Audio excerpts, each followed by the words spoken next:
ফাইজলামি করছি না মা, আমি সত্যি বলছি বিয়েটা হচ্ছে না। এটা নিয়ে তো তোমার এত ভাবনা চিন্তা করার কিছু নেই। তাছাড়া আমি তো মরে যাইনি, হ্যাঁ আমি তো এখনো বেঁচে আছি।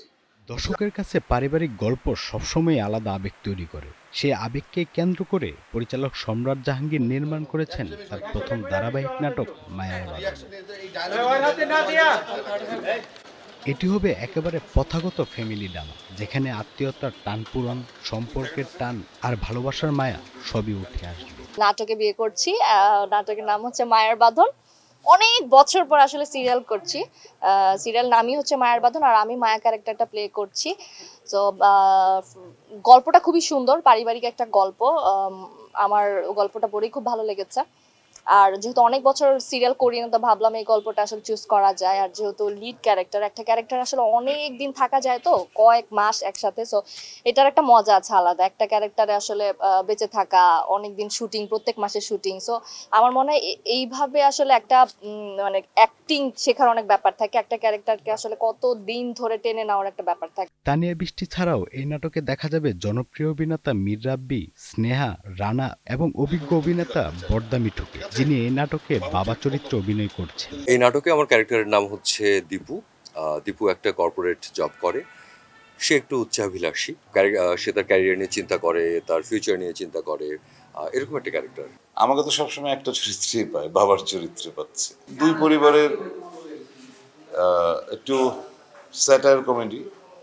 এক্সট্রিম মশার কয়েল প্ল্যান্ট ফাইবার দিয়ে তৈরি, তাই সহজে ভাঙে না, সুগন্ধিযুক্ত ও নিরবিচ্ছিন্নভাবে চলে। ডেঙ্গু, চিকুনগুনিয়া বাহি সহ যে কোনো মশার বিরুদ্ধে দেয় এক্সট্রিম সুরক্ষা। গল্পটা নিঃসন্দেহে জনপ্রিয় হবে, কারণ আমাদের শুটিংয়ে যখন এরকম ছোটখাটো দুর্ঘটনা ঘটে, কেউ হোঁচট খেয়ে পড়ে যায়, তখন সেটা আমরা দেখি যে জনপ্রিয়তা পায়। বৈশিষ্ট্য পরে বলি, এখন তো জাতীয় বাবার ক্যারেক্টার করি। আমি মেয়ের বাবা, মানে নায়িকার বাবা, তানিয়া বৃষ্টির বাবা। আর বৈশিষ্ট্য খুবই ভালো লোক।